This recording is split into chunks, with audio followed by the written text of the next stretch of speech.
state of the franchise is back. And boy, the state of the franchise with the San Francisco 49ers has been a constantly revolving door of we don't know what is going on. Obviously, with Trent Williams, Brandon Aiyuk, we think we know. The rug gets pulled out from under us is another thing. So we're trying to make sense of it. And so kind of where we're at is, well, what happens next? Because Jason, San Francisco 49ers play a football game not very long from now. So a lot of things to discuss. Obviously, the 49ers cut their final 53. Players claimed, got some guys back. We'll talk about all things 49ers, not just the two that will eventually are reaching territory of those who shall not be named, but not quite yet. So we'll get into it all right now. You already know what to do. Drop your spicy sourdoughs in the chat. Smash that like button. Let's get after it. That's Jason Aponte. I'm Brad Graham. We're going to get into it all right now.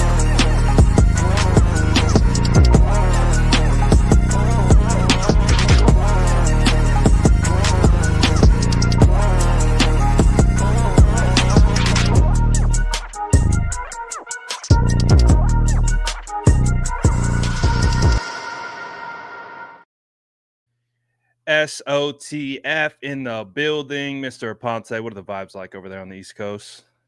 Great. Never better. You know, this has been a time where the news is kind of falling into our lap. And again, you know, we don't create the content. The content gets created for us by the 49ers. But before we get started, I just wanted to say, dude, congratulations on, you know, talking with the GOAT, P. Willie, man. That is such a great get, man. And it was such a great conversation, man. So hell yeah, you know, I'll just keep working, man, as usual.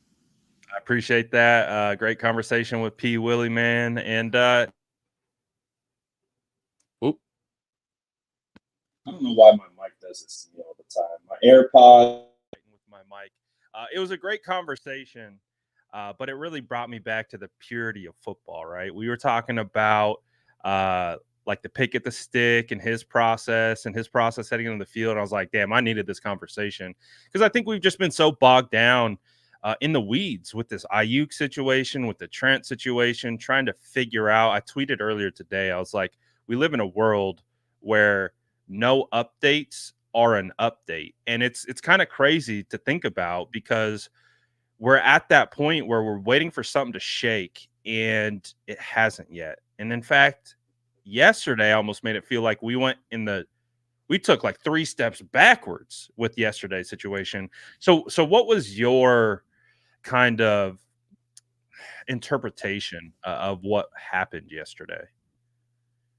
Kyle and John are at their breaking points.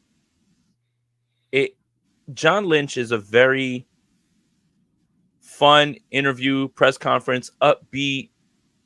Yesterday, when asked about Brandon Aiyuk, I don't think I've ever seen that level of contention in anything that John Lynch has to say. And the same thing with Kyle. And certain things that you kind of point to, because we're all now body language experts and, you know, and reading between the lines and seeing things that aren't there. Expert now. Lip reading, everything. It felt like when they asked about Trent and John said, yeah, we've had some good communication. And then the follow-up question was, has there been good communication with Brandon? He literally stopped that and said, there's been communication. And then there's John Lynch saying, at some point, you've got to play. And I think the most telling thing is both of them in tandem said, we hope for him to practice. They made it a point to say he's medically cleared. The reason that he wasn't being fined is because he was injured.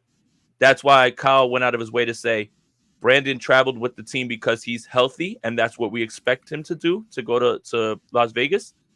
And then they seem like they're saying hope, and then something else completely different happens. And now it looks like there's further separation ever between what's going on between the two parties and the message that they're trying to deliver on the front lines. So, man, yesterday, that press conference, if you read the transcripts, you probably wouldn't say there was anything crazy here. But in terms of the way things were answered, the way the tone was, I don't think I've ever seen Kyle and John that irritated. And I think they're just fed up at this point. And again, just my opinion. I could be completely off base. Jason, you're tripping. Go ahead. Fine. But in my eyes, the way that I've watched all these press conferences, Kyle kind of stays the same. He's never really up or down. But John was the one that I felt like was more telling, because he's always up, always smiling, and he'll always put a good face on things. And he didn't have that tone yesterday, and it just felt like they're just tired, Brad. Well, I think we at least can all agree that we're all tired, right? I think we're all kind of at our wits' end with this situation, because, I saw what Adam Schefter said on the Pat McAfee show today. And you know Schefter, man. You might have your gripes with, the Mac Jones at 3 thing, and I get it. People still hold that over his head. But it's Schefter, man. This dude is the guy when it comes to breaking contract news, trade news, any type of player movement news. That's what he does. And he's done it for 2-3 decades now. And he's talking about today how he's never experienced anything like this Brandon Aiyuk situation, because there's so many twists and turns, right? At every level, it's like, oh, he's going to get traded. Oh, no. He's going to sign. Oh, wait, he's going to get traded. No. He's going to sign. Oh, is he going to practice? No, he's not going to practice. It's just like, well, left is right and right is left. It's just like we don't know. Like it's been a wild situation. And so when you see John Lynch, you see Kyle Shanahan, and you see kind of what happened yesterday, you kind of take a step back and you're like, all right, something's happening. The rubber's meeting the road here, and decisions need to be made, because like we talked about, the season's almost here. And you mentioned fines, and so that made me want to bring this up. I saw this from Spotrac earlier. So according to Spotrac, as a player on an exercised 5th-year option, 49ers wide receiver Brandon Aiyuk is subject to $40,000 per day fines as unexcused absences for practices. So as you just detailed, Jason, that's where we're at. We are at the now unexcused portion. So that's what's stacking. And then he goes on to say, if this holdout carries into the regular season, Aiyuk will forfeit nearly $1 million per week that is missed. That's crazy, dude.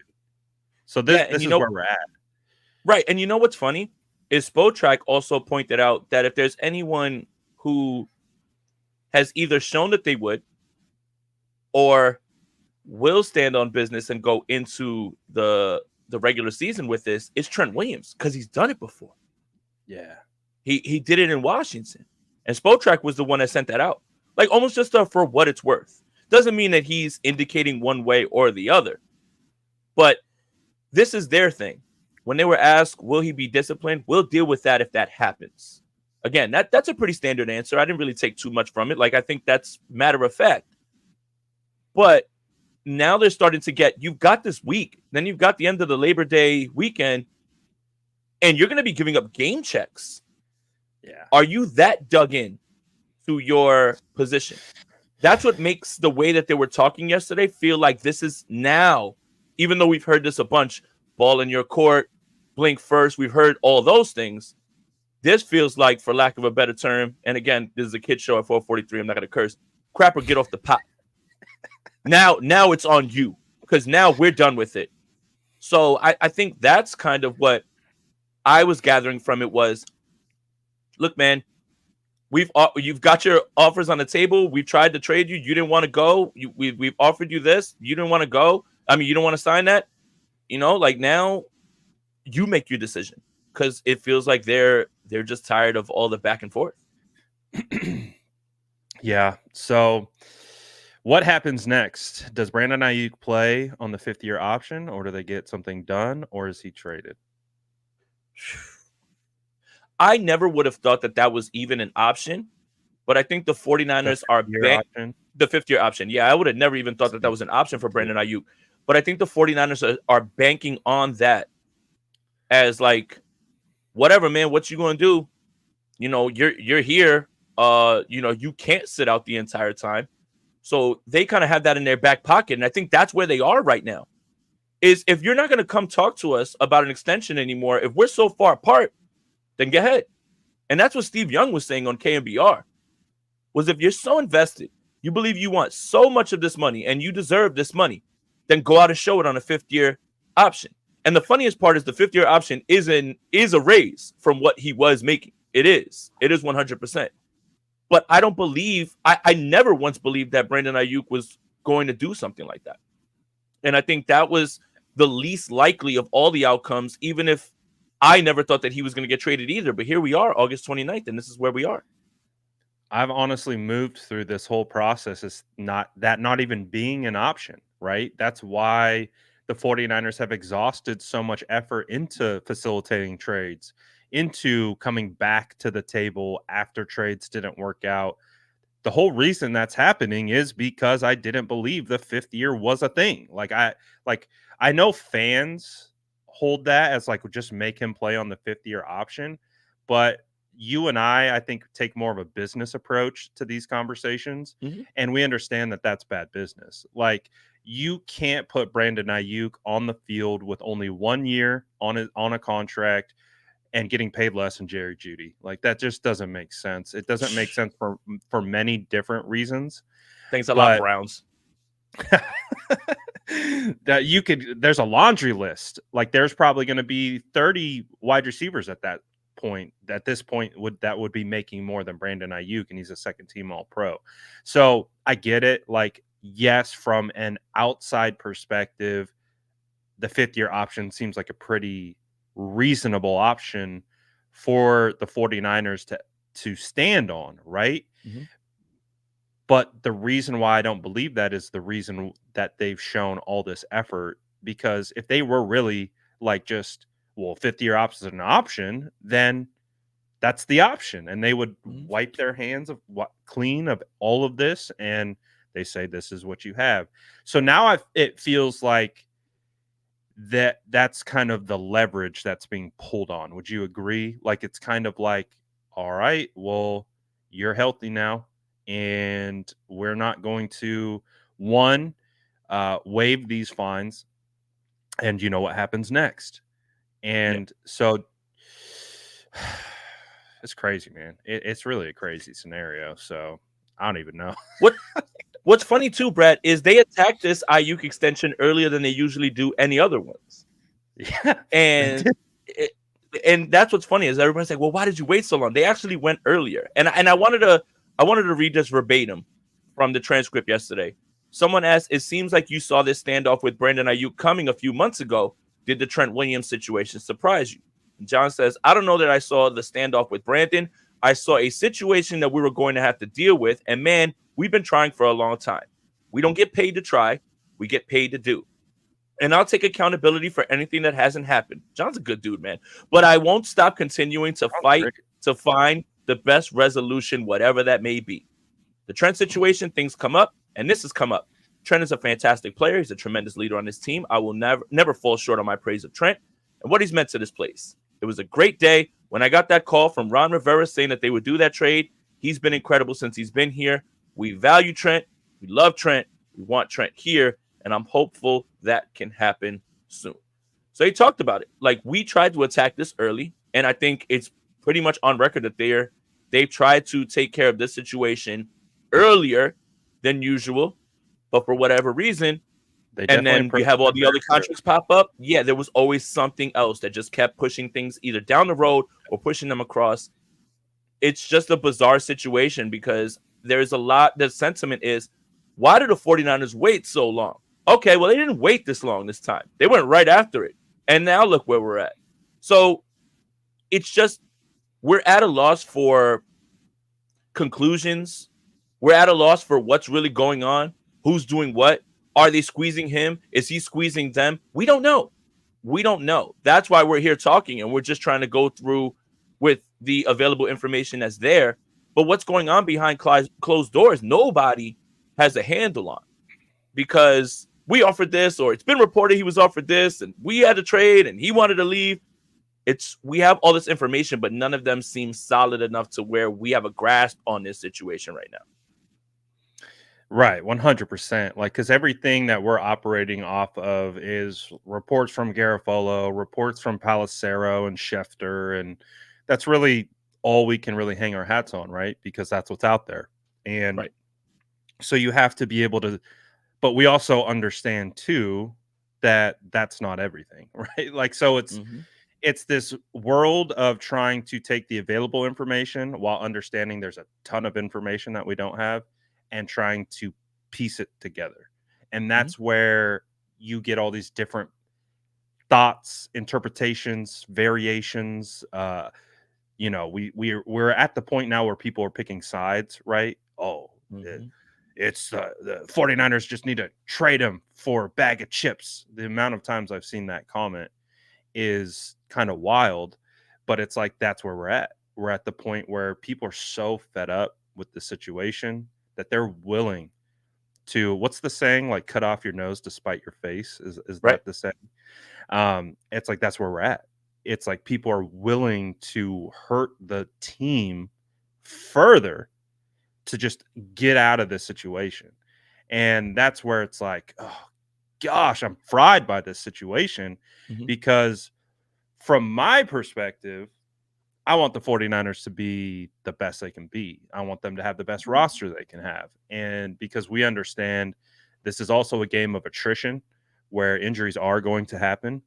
And, just look at the issues 49ers fans have with Ricky Pearsall right now and how vocal they've been about that.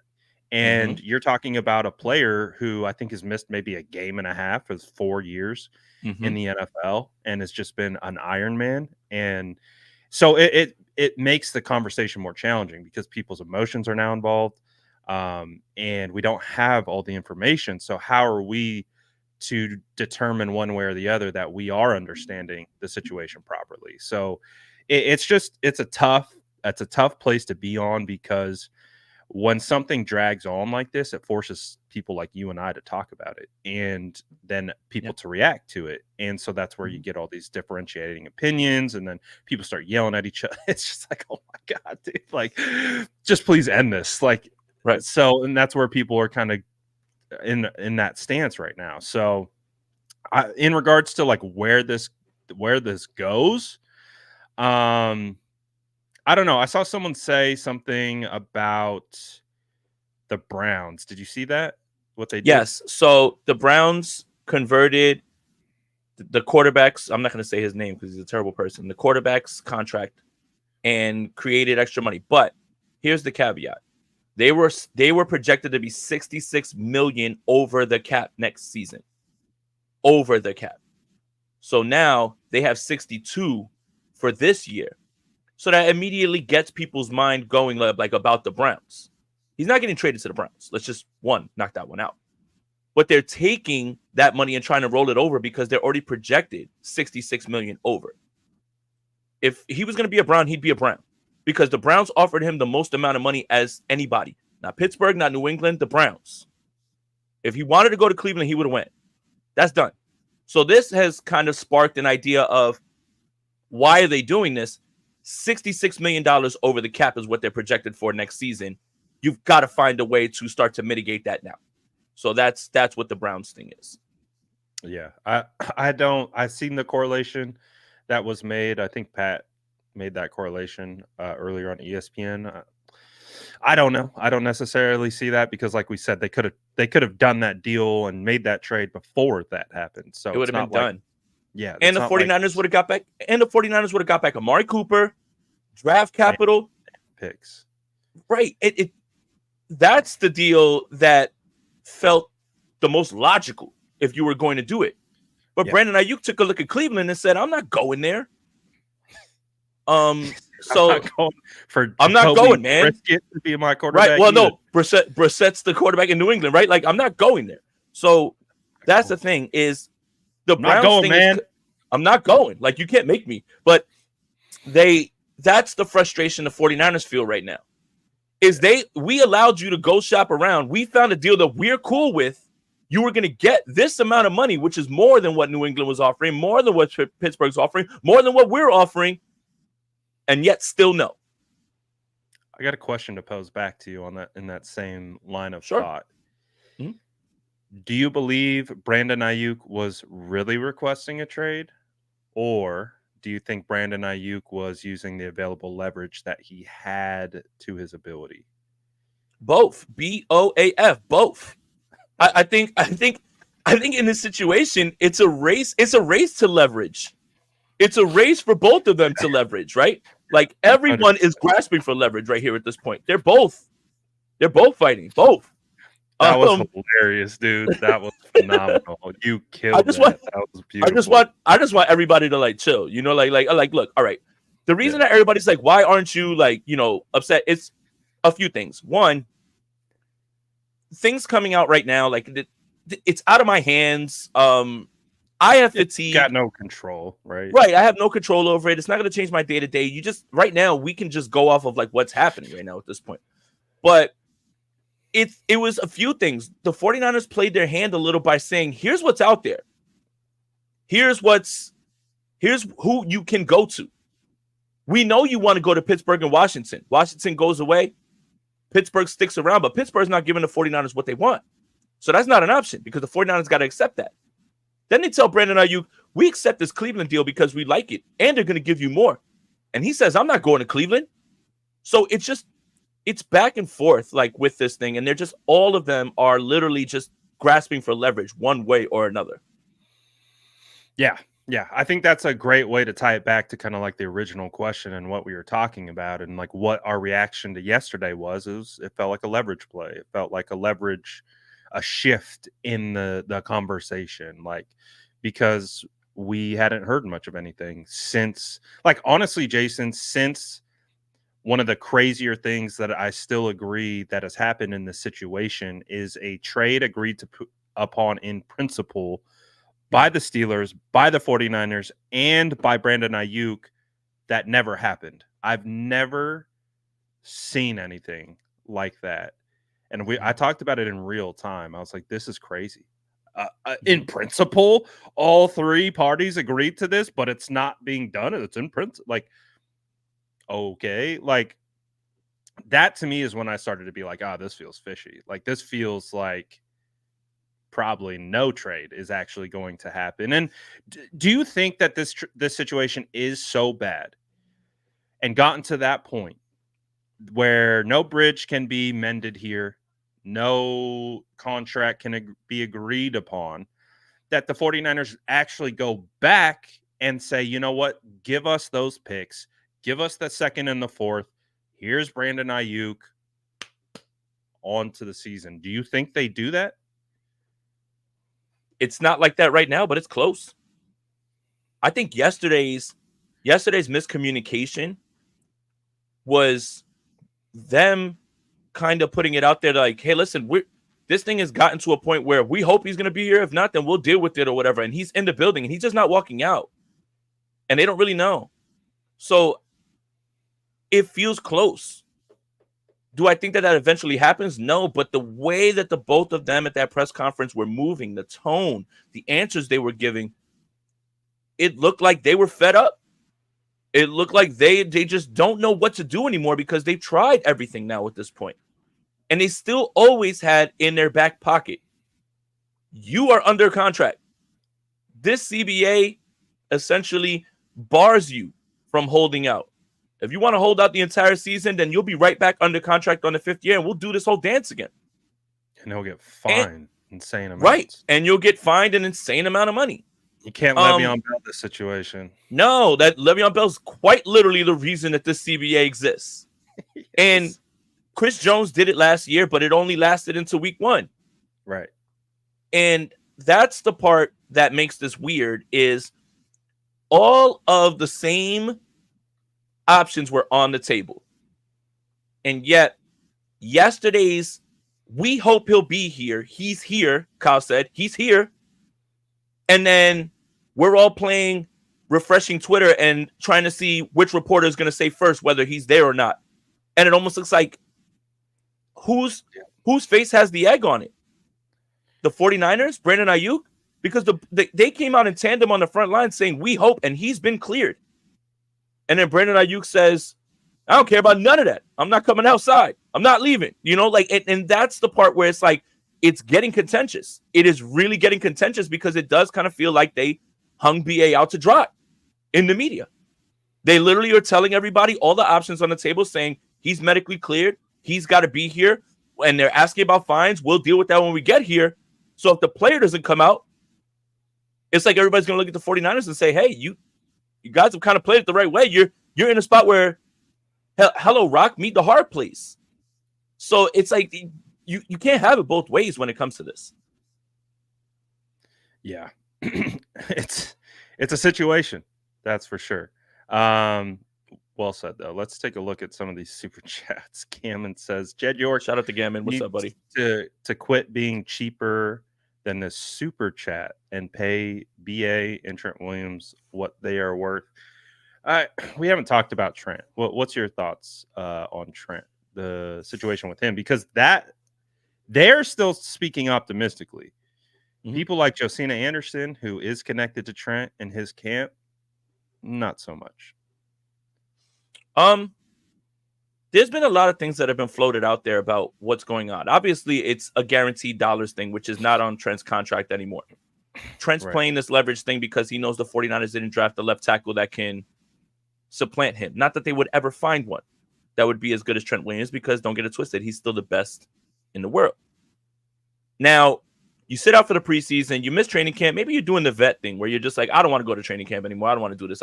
There's plenty of guys that sign either later or just, and to be fair, Trent Williams wouldn't have been a part of training camp much. He would have had many days off. I don't care that he's missed the many days off. Yeah. It's kind of been thrown out there that Trent is moving himself to a place with lower taxes. So the reason that this matters is this. The games that are played in Santa Clara, the game check goes under California state laws. The other away games, they go under your place of residence, wherever that is, right? So you'll be staying in Santa Clara and traveling with the team and moving around, right? So the game checks for home, they go under California state tax. If he moves to, I don't know, I'm just going to throw one out there, Oklahoma, then he gets taxed under Oklahoma state taxes. He lives in Texas, I believe. Well, that's what I'm saying. Like he's moving himself around. That's what I'm saying. Like he's moved. Texas doesn't have they don't have small taxes there. Like, by the way, like it's not like that's like I'm not familiar. Yeah, I don't know. But it's a little bit of that, and then watching Jalen Moore and knowing like, okay, he's not making fun of Jalen Moore because he really likes him a lot. He really likes him a lot, and he's always talked him up like a lot. So it's not like he's hanging him out there to dry or anything like that. It's kind of what he talked about when he got hurt in Cleveland. Like, I didn't want to leave Jalen out there, But all of these things compounded on top of the fact that he knows he's the best, it kind of makes me think that there's something closer with him than Aiyuk at this point. And Ayuk's in the building. The other thing is the 49ers are really, really happy. The 49ers are really happy that he's not there. And what I mean by that is it doesn't count to a 53-man roster. So I think all of these factors, when you talk about the state tax, everything, right? Not wanting to be a training camp, and then knowing that the 49ers are going to pay him, it'll get closer. So it'll get a lot closer into, the season. But I think they're way closer to getting Trent back than they are Brandon Aiyuk at this point. Do you think they're waiting till game week? Like maybe Monday, Tuesday, we find out about Trent? Because they're making it seem like those two things aren't connected. And they keep saying there's optimism with Trent. I think everyone's been optimistic. I think the tone has changed a little bit because some of the reports, I think Adam Schefter even said today there has been really no movement on the Trent Williams situation. So I was just throwing a state out there. I wasn't saying Oklahoma with little. I'm just, again, the idea, like a lot of players live in Florida, like that type of thing. I'm just addressing Kittle lives in Tennessee. Right. Yeah. Right.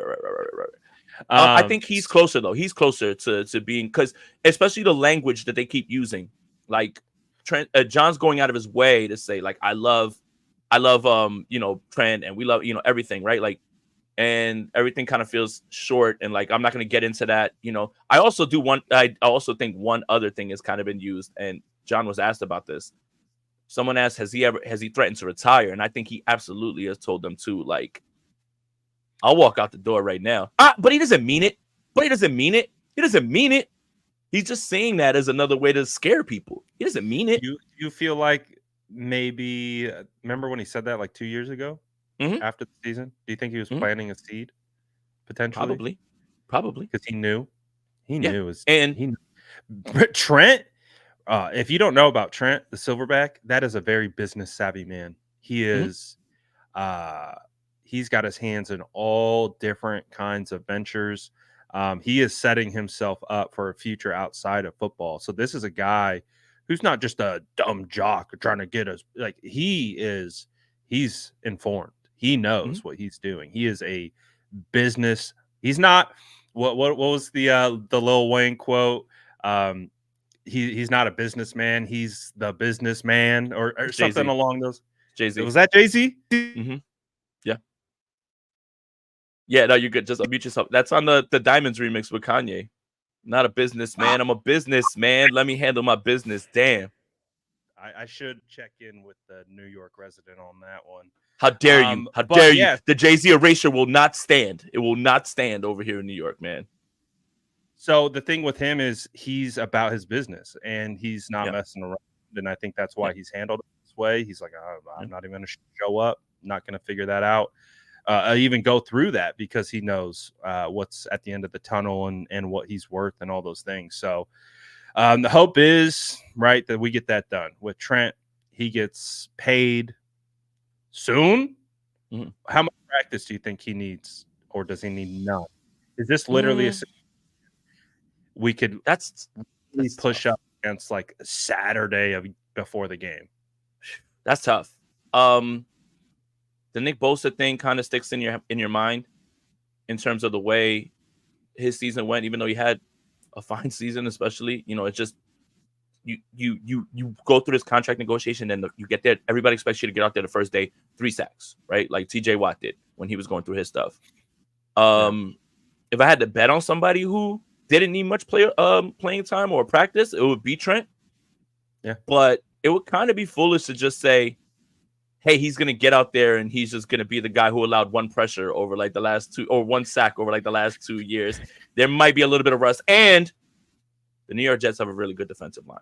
Although it would be better if Hassan Reddick was there, even though I'm good. Hassan Reddick, as a lifelong Jets fan, I think you should hold out and get exactly your worth and just stay out of week 1, in my opinion, as a Jets fan. I'm tired of the disrespect. So.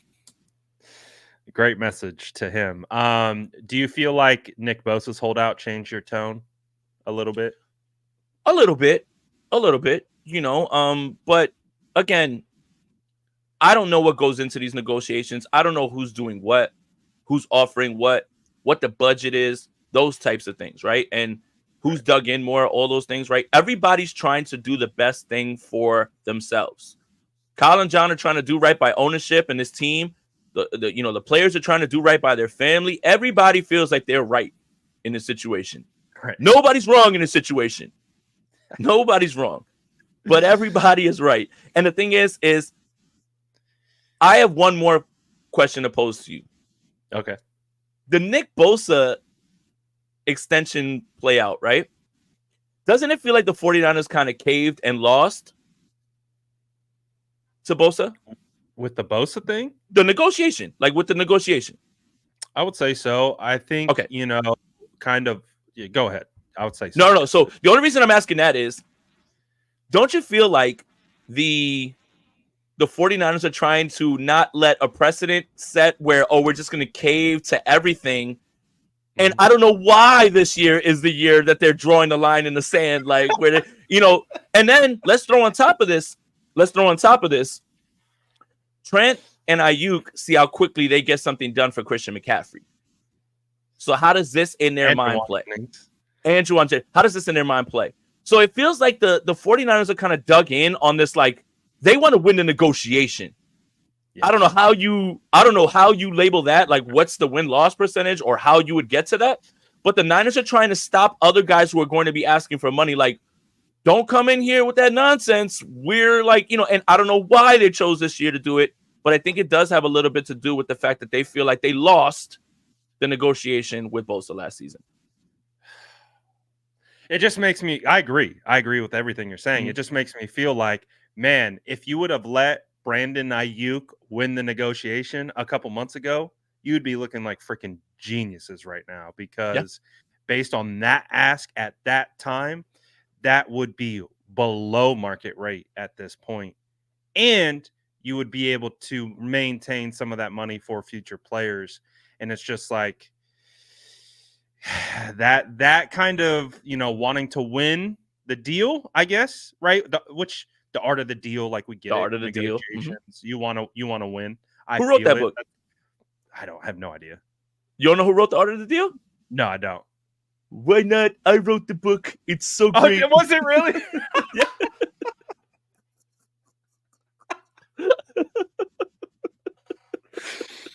That's hilarious. Oh, please don't go crazy. I'm just making a joke, guys. Relax. No, see, please. Just chat. please, guys. Just please. It's a joke. No, that's it's my joke. bad for not being informed. That's my bad. No, that's hilarious. No, but back on track, it's like, if you were focused on just like getting it done and getting it taken care of, like that would have compounded into even more success on that particular deal based on timing, right? That's the only thing that like I'm hung up on. I saw this. Go for a zip check. It said from Chris. Shout out to Chris, one of my favorite Steelers fans, by the way. Oh, nice. How much of this mess do you blame on John Lynch? I'll kick this one to you first. John Lynch has an allotted amount of money that is given to him in any negotiation by Parag Marathe and Jed York. Parag does all the books. They do all the budgeting. They have a Super Bowl to prepare for that they're hosting in Santa Clara. So glad that they upgraded the Wi-Fi. It's so much more important than signing a left tackle and a second team all-pro wide receiver. I don't put much on John Lynch in this. John Lynch is very good at smoothing things over, public personality, a guy who's going to say all the right things because he's media trained and he's very personable. That's why you have him in these negotiations, because he's never going to say anything contentious or anything crazy. I don't think that's where we are in this situation. It's about how much guaranteed money Parag and Jed are willing to shell out. And from there is where John hits a ceiling in terms of what he can offer because of what he's allowed to offer in the budget. So I don't really have too much on John in this one. I agree. I would actually probably put almost none of this on John. It's not his department, I think if you understand how these things, like, just like you said, how these things are structured, yes, he's the president of football ops and the general manager. So everything has to be okayed through him, but that doesn't mean that's his department. I would probably say he's more aligned with like the actual football side of things. If you think John Lynch doesn't want both these guys in, then you're out of your mind. Like, he doesn't want to do this. Right. Exactly. So I would put this like, of course, people assume general manager, he's the guy doing all this. I don't think that's the case. I think who was here before John Lynch and Kyle Shanahan? Parag Marathe. Who was cutting deals before those guys? Parag Marathe. Where's the constant theme that we seem to come back to with these the pacing of these negotiations?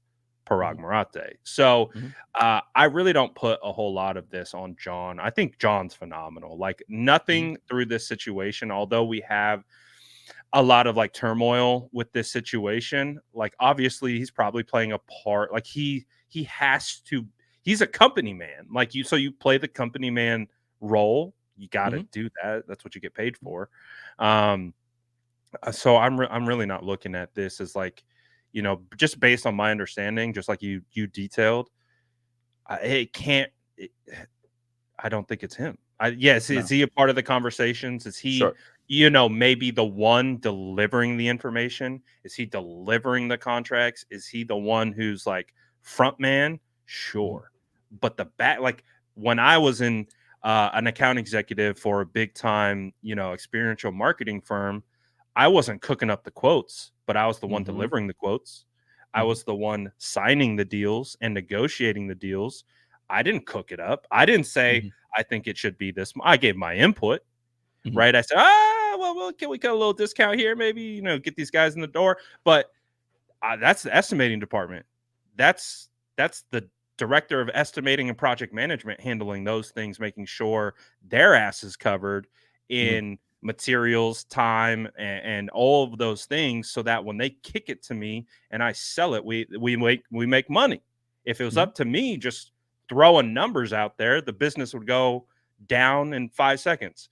So that's the way that I contextualize it. Is he's kind of the high level OG sales dude, and you got Parag directing traffic with the details and saying this is what we can do.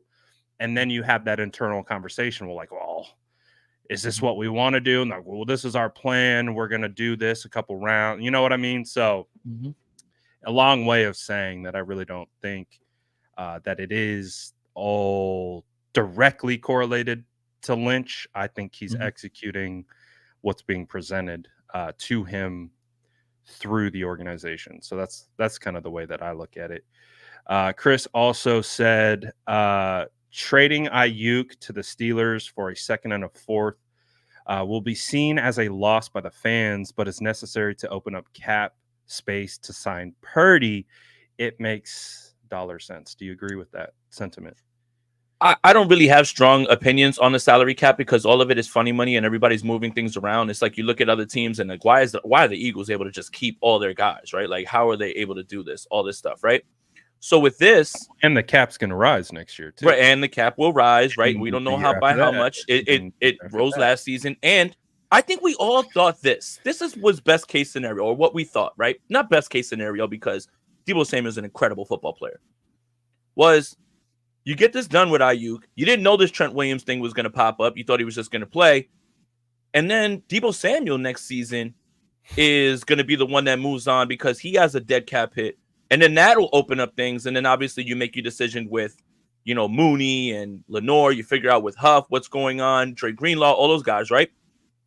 This is the thing is I don't get wrapped up in like this is right now what's going to hold back a Purdy thing because I don't know. The 49ers have tough decisions to make in the coming seasons. And they've already started it by getting rid of Eric Armstead this season, moving that money off of the cap.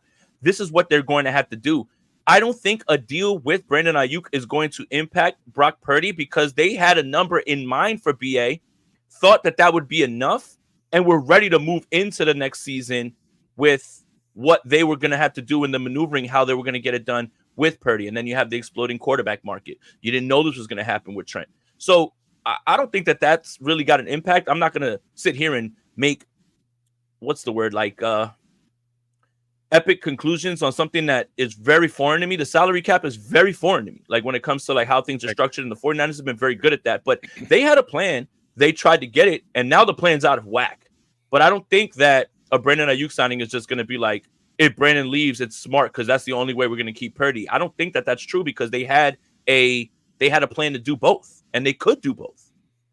Yeah, and I think you have to think there, guys like Hargrave will come into question, like based on what he's getting paid. There's going to be roster turnover. I think. I think it was Diamador. I can't remember exactly which interview it was, but he was like, "Hey, this is kind of the last ride," and you're like this is something that we know, like we've talked about and. We've projected, but it was the first time I think any player or member of the organization actually spoke about it. So that means they know. They understand that. I think Demo understands that if he has an all-pro season, he could price himself out of the 49ers. I think he recognized that. I think he recognizes that he has a phenomenal opportunity for himself to hit the open market at the prime of his career playing the best ball, and he has the wherewithal to understand that might not mean he returns to the 49ers along with other players. So that's the thing. It's hard to project out because there's so many variables, so many things change. The cap's going to continue to rise. They're cutting new deals left and right with streaming services. The NFL is more popular than ever with sports betting and fantasy football. Like the money is only going to keep rolling in, and it's going to have to keep rolling in to keep pace with these insane quarterback contracts. And if we're talking about Brock Purdy making $60 million plus a year, the cap is going to have to mirror that. They have to be able to project out that situation. So I'm less concerned about an Aiyuk deal impacting anything with Purdy. If anything, it's going to be the structure of the league that's going to have the impact the most. Lester says, just tuned in. Are their contracts you to regret? Do you? I can think of one right off the top of my head. I hate the way this is gonna sound. Javon Hargrave. Look. Getting Javon Hargrave from Philly was such a surprise for all of us. No one had them going defensive tackle there. And being the first one to get it done like the first day. And that's not to say that Javon Hargrave's not a great football player, because he is. But it felt like that was not redundant, but it was just like, okay, that's a luxury move. That's a luxury move, you know? Now, what goes on with how this is going to work in terms of production, I'll leave that to you guys to decide. But the only reason I'm bringing that one up is not because, the player himself is fantastic. It's that didn't feel necessary right there. And then to have a season in which you bring in Chase Young at the end of the season, in the middle of the season, and we start to look around like, wait, this defensive line is underachieving. How?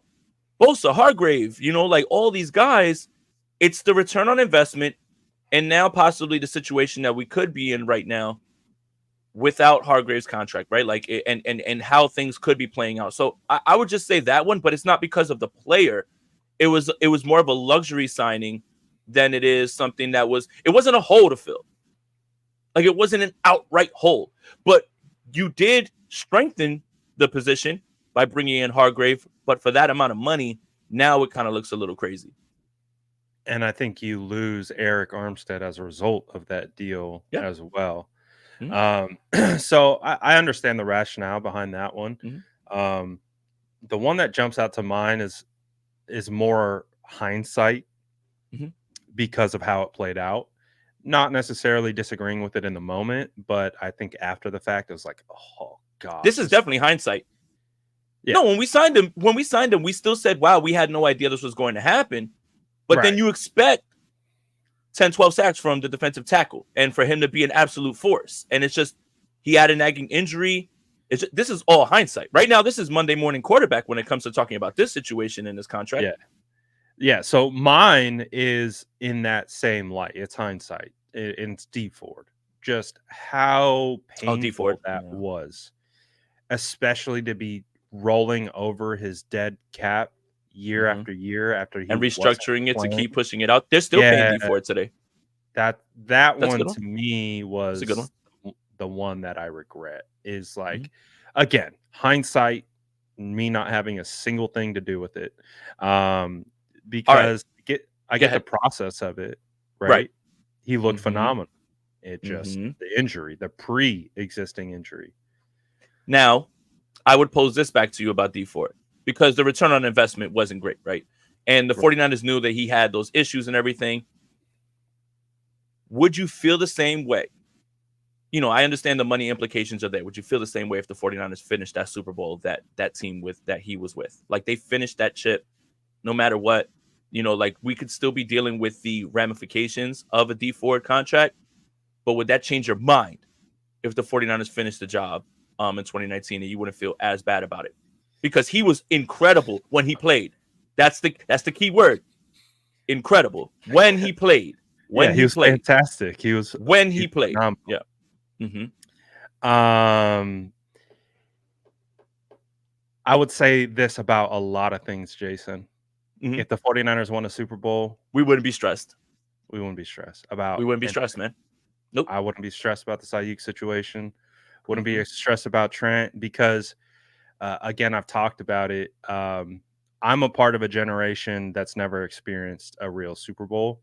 Mm-hmm. So, for me, it would mean everything to the point where, like, I would be like, I could go on cruise control for an entire season. Mm-hmm. Oh, the 49ers are like, yeah, we need a retool. We kind of need to strip it down to the studs, build it back up. Then, then I'd be all right. It buys you time. Yeah. So, like, time. if spending that deal was turned into a Super Bowl, I'm less concerned about it, right? Yeah. And I love what Dan Williams is saying. You would have been a huge part of that. That's what I'm saying. And look at what Dan Williams is saying is, look at Rams fans. We have to rebuild, whatever. They still have the smell of a ring around them, and that's something that buys you time. And that's part of the process right now for 49ers fans. And the anxiety surrounding this Aiyuk and Williams thing is so close, get so close last season. And it's like the anxiety's building because I think all fans know how hard it is to continue to go back, even though the 49ers have found a way over and over. But again, that part would have alleviated all. Like, we would come on these streams and be like, well, if BA signs, fine. If not, whatever. Like, I don't think we'd be that flippant about it, but we certainly wouldn't be as anxious as we are about it based on, how close the 49ers have gotten.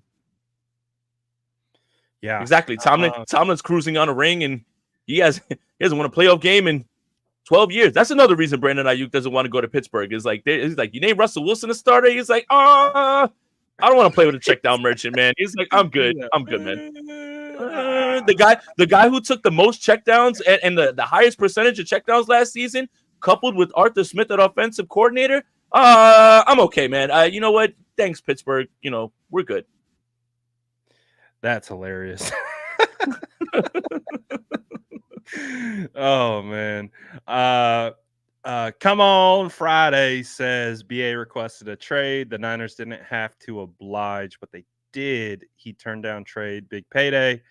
At this point, John has every right to be pissed. I think they all are justified in being pissed. I would say. Do you agree with that? Yeah. I mean, again, when you ask like, where's the blame? There's plenty of blame to go around on both sides. I'm on nobody's side. I think this has been handled strangely. Probably the best way that you could say it without saying poorly, because we don't know the ins and outs of everything besides what we're hearing. But yeah, there's plenty of blame to go around. It's not just one person. It's not just all on one person. Yeah, I don't think you can look at this situation and be like, only this person messed up. I think as a collective, I think it's just one of those things where like, we probably all could have done better in this situation. Right. Like, I think that's fair to say, like, because we don't know what's going on. So that's kind of like what we were talking about earlier of making rash judgments on things that we don't really know, So it's like, but we can take a step back and be like, well, based on what we do know, feels like both sides maybe could have handled this a little better. Both easily sides. Both of them. Justin says, if Aiyuk holds out until the Bills game December 1st, that'd be a lot of money. Do they take out the guys who got them in position to make the playoffs to put Aiyuk back in if he hasn't played all season? Do you think it would get to that? I mean, obviously we can play the hypothetical, but I would be shocked if it got to that point. I hope not. And that would mean that this thing has gone completely even more off the rails than normally, I think the question that Justin has is that this is a hypothetical in which, let's just say and let me throw this out. Let's just say Jacob Cowing is cooking, and there's building rapport, and you've got that rolling, and you're looking at Cowing like this is going to be a difference maker down the line, and I think we all agree that because he looks phenomenal and he looks the part. But if Brandon Aiyuk comes in December 1st and he hasn't been playing, you throwing him all the way into it when he needs a little time, the rust, what type of, does that hinder them in the middle of pole positioning for playoffs, right? I think the easy answer, Justin, is if Brandon Aiyuk shows up and he's in the building and the 49ers are fine with that and they haven't suspended him for misconduct, any of that, I think they'll throw him in there. But what his point is that do you hinder somebody who's ascending, right, to get Aiyuk in there if he's going to have to knock the rust off in the middle of positioning yourself for playoffs, for home field and everything? And that's a huge game. It's Sunday Night Football against the Buffalo Bills. I think that's what Justin's saying more than anything. But I don't foresee it going this far. But this is a fine question because there could be a player, it could be Ricky Pearsall, right? Maybe Pearsall or Cowing are thriving in their new role somehow, right? And then what happens is like, do you just go back? I think we all agree, put the best players out there, but we would be naive to think that Brandon Aiyuk would just hit the ground running in that week being out for that long. Yeah, that would be that. I don't even want to think about this situation dragging on all the way through December 1st. That would be 3 more months of this situation. Again, I think at that point, I don't think it would come to that because even like, let's say he did hold out, I think they would trade him before they just let that to keep going. I would be my assumption. Like if we came to an agreement that BA hasn't suited up by December 1st, that means he has no intention of playing. If that's the intention, I would assume the 49ers would go recoup assets because they're not going to let him walk. Would he be able to walk at the end of the year, or he has to return by December 1st? Like there's a number of games that he has to at least accrue a season. You can't sit out because then you're right back where you started with no accrued season and the same thing. So that's the part that's always the part that I have an issue with when it comes to the whole like holdout stuff. Like, oh, he's just going to sit out. Yeah. Well, you want to restart this all over again? Like it literally would be him on the 5th year option again. So he has to return, it's been reported it's 8, it's 6. It better not get that far. It better not get that far. We've got 17 games on the schedule. It better not get that far. That's something that neither side can allow to happen one way or another. Yeah. Yeah. So, yeah, I hope it doesn't get there at all. Mm-hmm. Did you see Ricky's tweet? What'd he say? He posted. Oh boy, put it up. Put it on the screen. I'll just put it up. What'd he say? Did he say he's out of the blue? Is he out of the blue jersey? No, not that Ricky. Pretty Ricky. Pretty Ricky. Oh, the dog. The dog is back. Suddenly, I want to hear on the hotline. The dog is back. I saw someone post. I saw it right away when it came out. This is what Pretty Ricky B posted. He said, "White smoke means the new pope." Whatever, man. Oh my whatever, god, man. Whatever, I'm tired man. of this, man. Get this. No, the funny thing is at this point, none of anything that he says should get anybody upset. He's been talking about like, I'm putting my reputation on the line. Even when it started to come out that like the Niners are closed, he was just like, all right, y'all got me. I think he takes accountability for his L's. No, he does. You gotta give him credit for that. 100%. But his ups and downs, even though, whether you believe that he has information or not, are purely indicative of how this contract situation has been completely fluid up and down. So I think that's the funniest part and I think he's like one of the new side characters now of 49ers Twitter. Every year we have a different one, right? That one year we had that former scout that's not really a scout, right? During Trey Lance, like he was all, now it's Pretty Ricky this season. I'm sure in other seasons we can all start to think about like guys who have become side characters on 49ers Twitter, guys who have become the main character certain times on 49ers Twitter, but it's always somebody who's trying to get on this because 49ers Twitter is so attentive, so represented, so much discussion. So yeah, like it's every year there's a new character, just a new one. It's like we go through seasons of a sitcom as 49ers fans, and then they introduce new characters every year. And this is Pretty Ricky's season. So yeah, he's on this season. This is the year of the dog, apparently. But yeah, it was funny. I thought it was worth throwing up there. Hell yeah. Especially all the smoke, considering what's been going down, you know. Yeah, and again, look, at this point, everyone is just trying to come to grips with what's going on. But the reality is, no matter how close we get in our assumptions, we're probably going to have a bunch of stuff wrong with how things are actually playing out and what's going on. So I think that's the frustrating part for 49ers fans is they want a resolution, and we should be talking about getting ready for the Jets. How does 53-man roster shook out? Who they were able to get back, who they lost, those types of things. But that's pushed on the back burner right now because, you know, I mean, as much as we're tired and people are exhausted, this still is something that we have to talk about, even if we don't want to, because it's the most prominent story in 49ers land. Ricardo said it's a 52-man roster.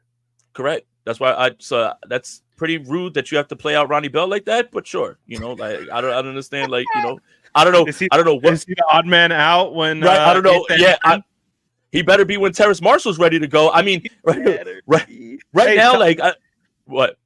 Tell me about Terrace Marshall. What do you shift a little bit?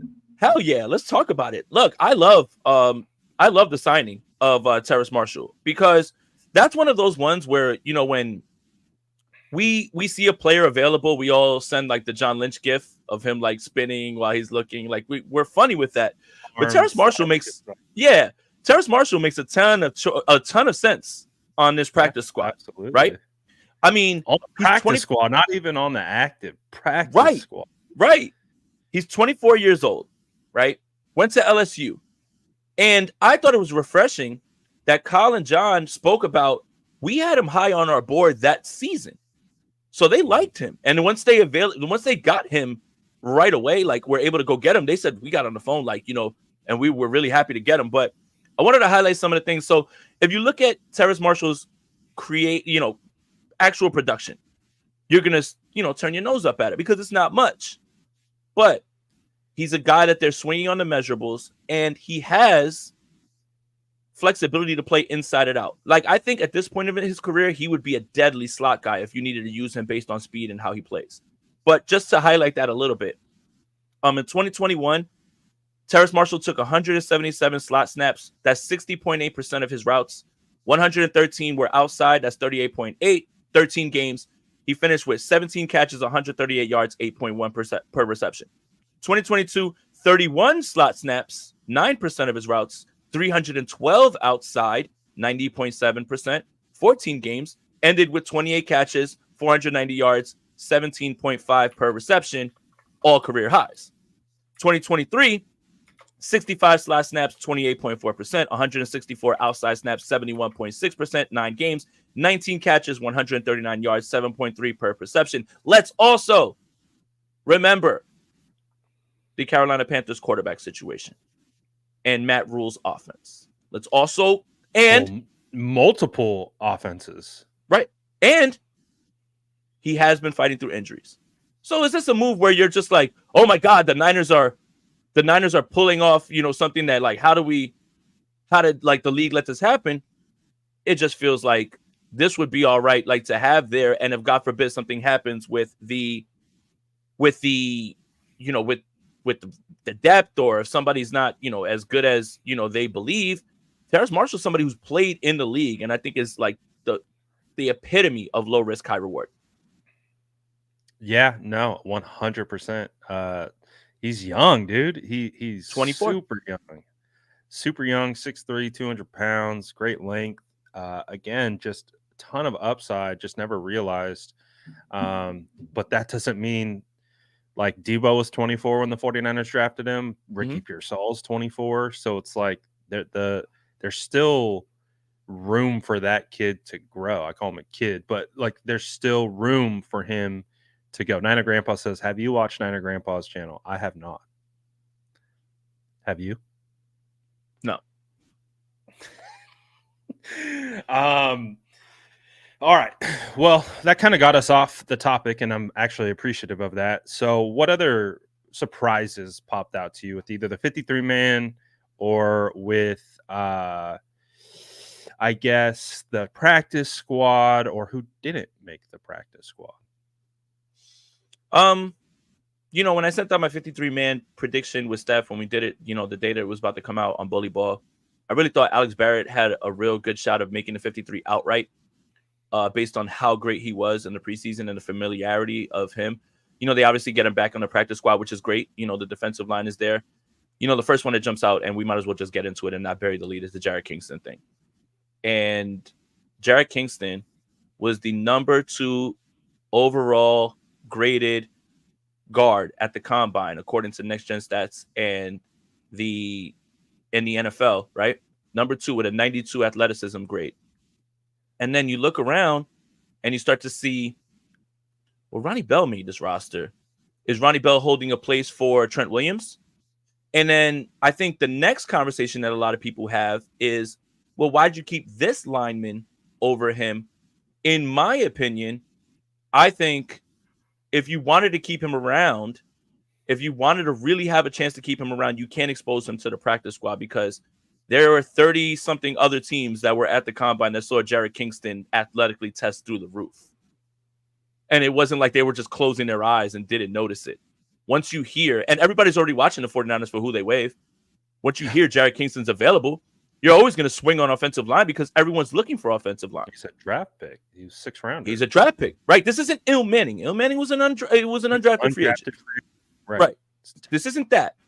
This is a guy who played at USC. It's no way that the scouts were just like, who the hell is this guy? Everybody's done their work. Yeah. Then he popped out in the combine, you know, with his athletic grade. So the idea that he was going to slip through, I never thought that was possible, because everyone else was looking. And then I see, so this is exactly where I was going. Kingston and Nick Sakel. The problem is, right, is Jalen Moore's a lock for this roster, because you do need a backup to Trent Williams one way or another. And if Trent's not here, then obviously he's going to start. Brendel's your starter. He stays. Banks is on his way back. You need guys that you feel good about having as a backup. Feliciano's not going to be here for a little bit. Sakel is, for all intents and purposes, right now the backup center. So I don't think the 49ers were looking at it like this player is better than the other. Is you need to have backups at certain spots. And that's really what it gets down to. So like when you hear numbers game, it's hard to watch someone like that. And again, Jarrett Kingston could never do anything in this league. Like, not a thing. That's certainly on the table. But when I look around and I see Ronnie Bell sticks around, and I already know where Ronnie Bell is, and Jarrett Kingston could be something, but I know where Ronnie Bell is, that's where a lot of people are frustrated right now. You know, and I think that's the part. So I think the thing that I'm just confused about is they changed the IR rule. So you could designate on IR to return. Why before didn't the 53 come out? Before the 53. Right. Why didn't they do that with Feliciano and Ambry? And why did they put them on the roster to put them on IR to return after? That's the part I don't know if it's you only have a certain amount of designations.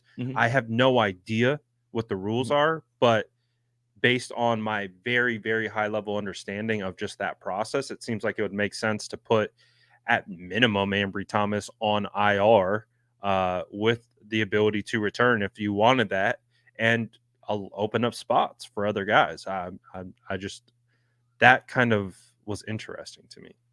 They have a lot of those wink things. Like when Saubert didn't make it, I was shocked, but then I'm thinking like, well, they'll probably just bring him back, you know, and then they didn't want to use those on certain things. And I think they weren't sure about Huff yet as much. right? Like close to like how they felt about him. And then, you know, and it's still a world, even though Huff practiced, it's still a world where he's inactive for week 1, but he doesn't have to go to IR or anything like that, right? Right. They already kind of alluded to that when they brought Tracy Walker back. Mm-hmm. So you have those things that you have to do before the 53-man roster is put in. So the 49ers were like, well, we'll throw Feliciano and Ambrion here and then put him to IR and get our guys back. Wink, wink, right? Like these wink, wink deals, like, don't go anywhere, right? Or anything like that. But to leave a guy like Kingston twisting in the wind a little bit and think that he was just going to slide through and no one was going to claim him, it felt a little naive by the organization. I will say that. Yeah, you feel like the 49ers kind of always have that like weird kind of maneuvering with the back end guys to try to like they did that with Curtis Robinson, I think in like 2001. They kept him, instantly put him on IR, and then that messed up. They ended up burning a return from IR designation, or it didn't allow them to get a defensive tackle back. I think it was Ridgeway that they needed back. And that's why they got McGill actually, because they ended up burning a return on Robinson, who ended up, I think, just staying on the practice squad. Like he eventually got released. So yeah, I'm not a fan. Like I get it. I didn't think Cody Schrader had earned a roster spot in the sense of, I wasn't expecting the Elijah Mitchell thing. The Elijah Mitchell thing just took me off guard to see that he's done for the season. So I wasn't expecting that spot to be available. Obviously, it goes to Patrick Taylor, which I like Patrick Taylor, so I'm not terribly very good about that. Very good pass blocking running back, by the way, if you're wondering why they value him so much. Yeah, he was just hurt throughout the back end of training camp and preseason, so you didn't get to see him a whole lot. But the Cody Schrader going to the Rams just burns because it was I thought Cody Schrader reminded me of Blake Corum, and look at that, he goes to the team that drafted Blake Corum, so he's on there active now. Samuel Womack, I didn't have making the roster. I had Rock Ya-Sin over I didn't him think either. So I'm not too concerned about that. I didn't love Jalen Graham signing with the Commanders. I understood the logic between keeping Tatum Bethune over Graham, but I just felt like Graham showed upside, and he was a guy that I'd want another year in the system to develop, to be one of those linebackers who like take those strides, like Azeez Al-Shaair. It took him multiple years to realize his potential. So, but him and Tatum Bethune, Jalen and Tatum Bethune, they're very similar. So I think they just went with the younger guy. Obviously, Tatum showed some good ability and run fits and things like that. So that one was just like, of course, and that was Adam Peters special probably. And so they connect. And again, I think it's important to contextualize. I get upset about these things because I am big on player development. Not necessarily because we lost guys that are going to contribute to wins or losses this year, next year, or the year after that. For sure. It's just like I like developing players like Al-Shaair. I loved watching that process as an undrafted free agent to, I think, still one of the better linebackers in the league now. It's like I love watching the Emmanuel Mosleys go from undrafted to the starting lineup. I love watching the Brock Purdy's going from 7th round, probably a practice squad guy, to now being the franchise quarterback. That's what I love about football. So like people are like, oh yeah, who cares, man? Like I get it. Like these guys may never even scratch a starting lineup, but there's always the guy who becomes an all-pro. You never know. And so that's why I'm always like, those are always the toughest days when you lose guys that get poached, because you're like, is that the one? Is Jarrett Kingston the guy who could have been a starter 2 years down the line and could have been the future of the 49ers? Like, again, it's too early to say that, but that's why I always struggle with the poaching, is because there's like, you never know. Now we're never going to realize that. And if it is realized, it's with another team, and you're just like, dang it, man. That stinks. And then to kind of rationalize the Ambry Thomas thing, I wholeheartedly believe that if Ambry Thomas was healthy, he wouldn't make this team. The room is too deep. So let me explain.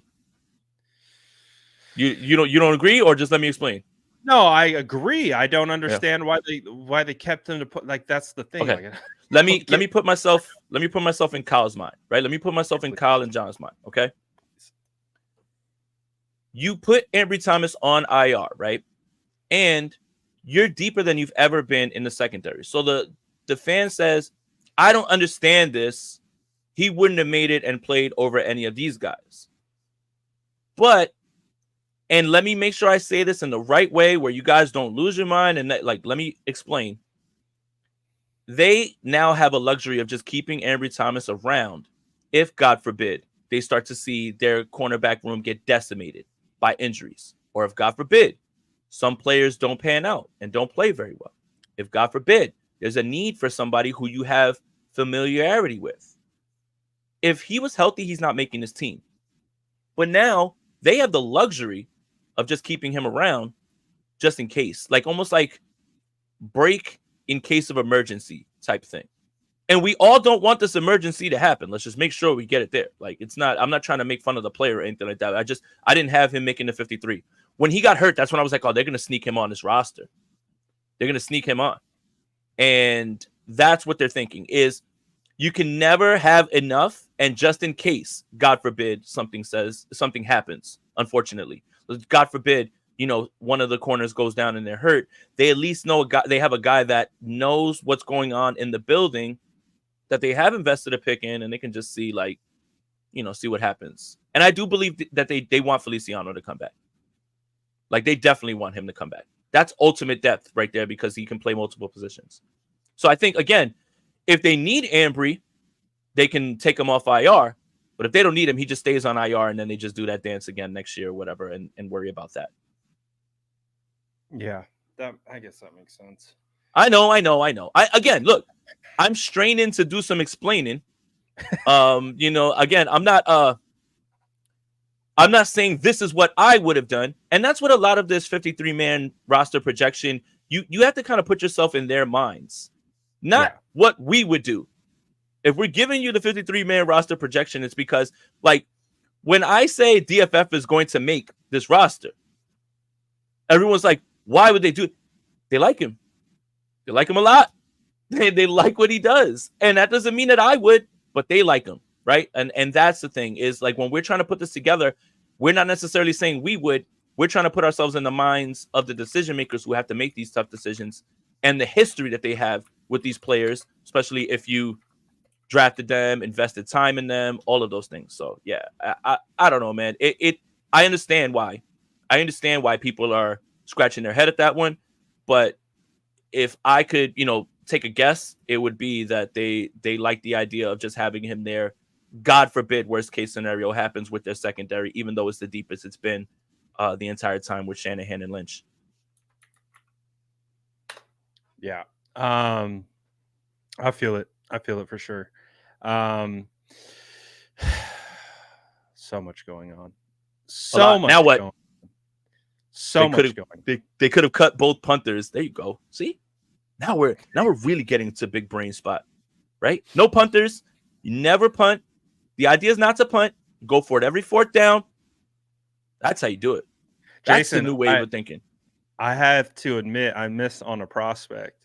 I really thought Chad Ryland was a good kicker. Apparently not. Wait a minute. So you mean drafting a kicker early on doesn't net you good results? Man. And you know what's funny? Just real quick to go on a little side tangent. Whenever I would be upset about like the whole drafting a kicker thing, well, Bill Belichick's done it. Yeah. Bill Belichick can't sniff a wide receiver as a GM, and he's drafted specialists, and the Patriots haven't won a thing since the big guy walked away from them. I don't care if Bill Belichick did it. I don't care if he's the GOAT. He is. It's still dumb. It's still dumb. It's not smart. I don't care who does it.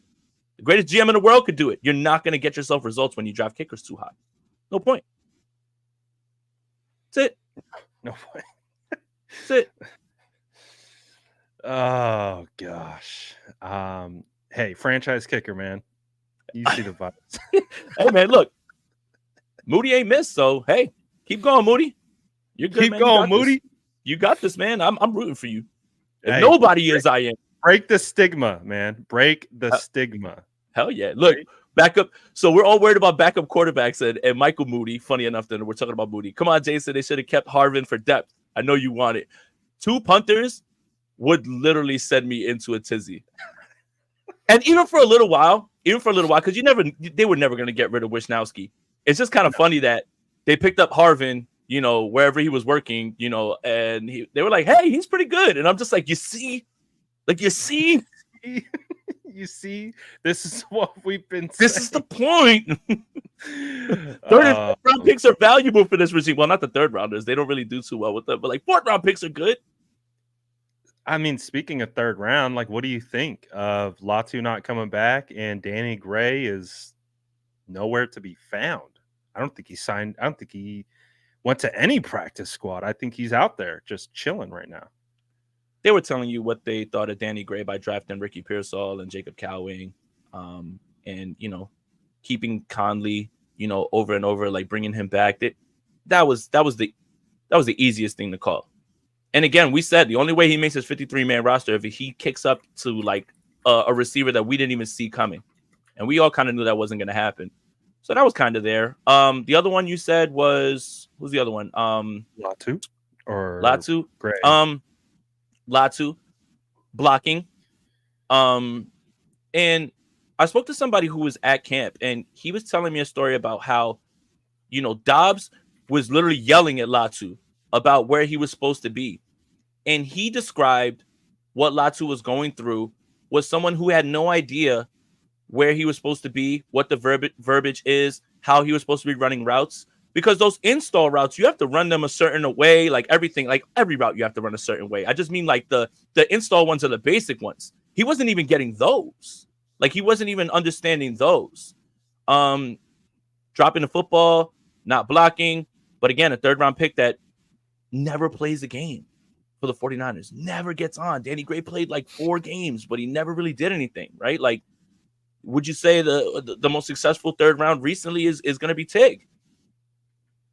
I just, you have a hard time looking at all this stuff and saying, man, yeah, we're so loaded. It's fine. You can sneak Braden Willis back on. And obviously they were telling you about Latu too, by trying to sign, Brock Wright, and they finally signed Salbert and Logan Thomas. They're telling you we're not good with that. And then of course, I love talking about this. And then this is like when they asked Kyle in the offseason, like, oh, is Latu the clear number 2? He was like, no.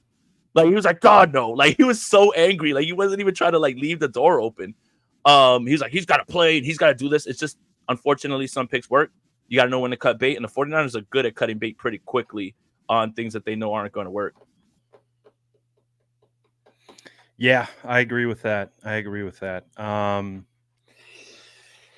So, any other things you want to talk about? We've been going on for a week. I could literally keep going with you for another hour and a half. But any other topics you wanted to touch on? No. I think the Dobbs and Brandon Allen thing is whatever. I would choose Dobbs right now at QB2. He's got a little bit more juice. I think if you're going to run the football, like I would say that's the guy that I'm looking at. Happy for Curtis Robinson. Alex Barrett making it back was really good as well too. I'm really excited for the secondary. And, whether that's 1 year, whatever happens with Mooney and Lenore, but man, it's a secondary stack with Yadam and, and Rock Yassin, who played very well, and they were able to get back. And, obviously we know Renardo Green. I really like the direction they're going with, even if we feel that the defensive line isn't as deep as it's been in years past. Being able to cover saves you a lot. And I think right now the secondary is something that I'm really excited to watch. And, I've said it before, but I'll say it again. And this isn't even me really like reaching or really going out on a limb. I think Jair Brown is going to have a fantastic season this season. And he's the breakout candidate, even though that's not really going out on a limb, just based on what we've seen in the flashes and everything as well, too. I agree with that. Do you think, what do you expect for Hufanga this year? I don't know. I think the 49ers are definitely going to put him on the field. 100%. And how he performs is going to determine where he lands. Hufanga's very young. And even coming off the injury, he's still a former first-team All-Pro. That carries weight. And if Hufanga has himself in a very good year, then the 49ers might be out of his price range. He's going to get paid, most likely, one way or another, unless he's just not the same player coming off the injury, which I don't foresee happening. And they've already covered themselves on the back end with Malik Mustafa. So I think it behooves them to get him on the field because they want to know what they have. But I fear that if Hufanga has a really good year, it's just going to price him all the way out of here. And someone is going to give him a bag because, former All-Pros that are in their early 20s are just not floating around out there for you to sign. So, I think they have to get him out there to figure out what he is and what they can do.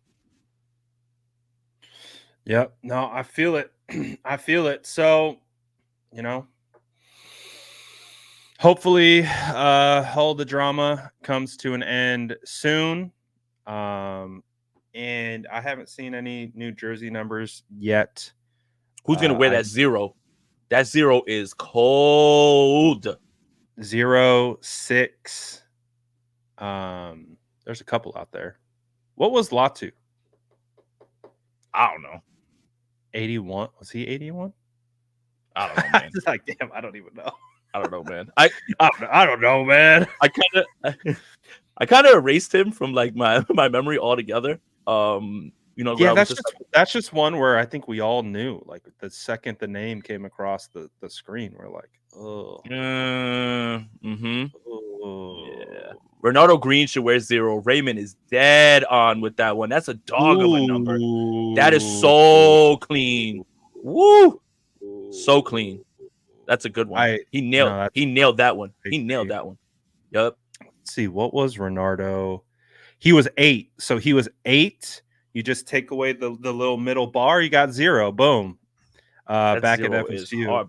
Something about just a defensive back wearing 0 just screams like, somebody who's like starting and playing, like, yo, you're not about to mess with me. Moody says, Brad and Jason, are you planning to hold out or hold in for larger super chats? Holding in so I don't get fined. I think we don't get fined, pal. Yeah, man. Nah, it's cool. Hey, look, shout out to all you guys, man. This is I wish that we can go more in depth on the team and everything, but it's hard to not talk about what's going on with Trent and Brandon Aiyuk because the entire football world is talking about it. 100%. And sure, we're frustrated, but again, we're just here for the ride. There's nothing we can do. And again, we can say like we can talk about whatever we want. Bottom line, you guys want to know, what's going on, and everyone's discussing it. So we just can't ignore it, unfortunately. And I know that you guys are frustrated because, like, I think I said it yesterday. We're exhausted. You know how many 49er fans have been like, I'm just tired. We're not even in this. Imagine how John and Kyle are feeling right now. Like those guys. Imagine how everyone is involved that situation. Yeah, and Demo at 0 is really cold too. Like that's not a bad one either. But I like 2. Like he's 2 is hard too. Hell yeah, single digit 2. I think 2 is one of my favorite cornerback numbers. Just something about 2 with the cornerback just hits different. Dion wore 2 at Florida State, right? Oh, I have no idea.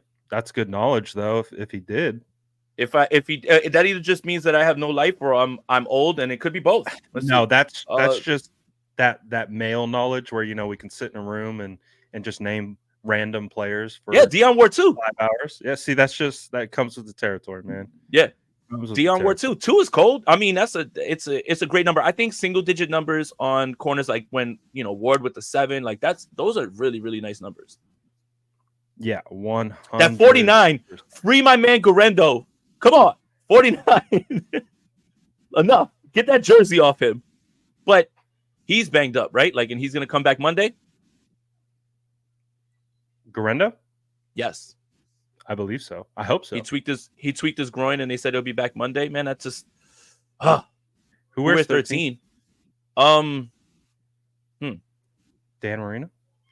I thought it was Dobbs. So I was on live and we were doing this exercise where I was just going down the list of like, Mhm. oh, what numbers are available? And I'm like, well, we can't do 8, retired, Mhm. right? And I'm just going down like, who wears 13? God, I feel like an idiot when it comes Is to my that why mind. he's saying? Oh, that's why he's saying it, because Yeah. you didn't know that it was Purdy. I You were just sitting literally there like, said, yeah, who wears 13? I'm gonna sound right. like an idiot when it comes to my mind, and they're like, Purdy, and I'm like, oh my gosh, Brad. that really And happened. if That really happened. and if Cam Newton on his podcast, they asked him who's number 13 on the 49ers, and he was like, and he didn't know, you would be like, no, it's disrespecting Brock Purdy. I can't believe it. Why does he keep disrespecting him? How does he not know it's 13? It's just, I think the overload of all the stuff that we're trying to keep, in our mind in terms of all of this stuff. Oh, that's dude, going I was on. fried. I think it was like my second or third live of the day. Right. It was I'd probably made like 12 videos already. That I was cooked, and I was right. who wears 13? It's like, it's almost like, because we're trying to track the situation and have all our facts together and everything, every new piece of information that we put in pushes something normal out. Right. Right. It's like, who wears 13? Oh, only the like top Niner right now. Like out of anyone who's That's so good. That's so good that everybody knows that too. It's like an inside joke. That's so good. Yeah, that's what it is. It was just Right. like I was like, who's 13? And the chat I was like, oh, I can't believe I said that out loud. But yeah, but get that 49 jersey off of Garendo, man. Get him something. That's what man, happens please. when you're a Broncos fan, man. Broncos country. Let's ride. Baby. That's where you end it. Hey, I heard 28's available. Nobody's using it. Birdie, Breeda's not here anymore. Luter is 28. So, but Breida was wearing 28 too because of camp or whatever. Ah, damn it. Oh, I didn't even pay attention to Breida. Luter, but yeah, I know Luter's 28 for sure. Yeah, Luter's good. I like him. He'll be all right, man. He's good depth. Yeah, they definitely like him, and I definitely had him making a roster. Yeah. That interception sealed it. Yeah. Give him some time. Give. That's a guy who had his whole first year kind of taken from him. Give him some time. They like him. They want him to play. All right, Brad. Well, I will say this is a good place to end it. I hope everybody just enjoys the rest of their day. Honestly, I think my advice right now, because it's 3:00 in the glorious West Coast, because you guys are the best coast and everything is just better over there, right? Especially with thank you time. for admitting that. Thank you. Yeah, you're welcome, guys. I got to pander to the of course you did. I should. Breida was 22 when he was first here. I think he was wearing 28 this time. This time around. But again, 90 players, you don't have enough numbers, to go around. So some guys were wearing, same numbers, stuff like that. Here's the advice. Don't go on Twitter. Let's go outside. Let's sing a song. Let's read a book. Let's go sit on a bench. Let's go, let's go sit by a lake. Touch some grass.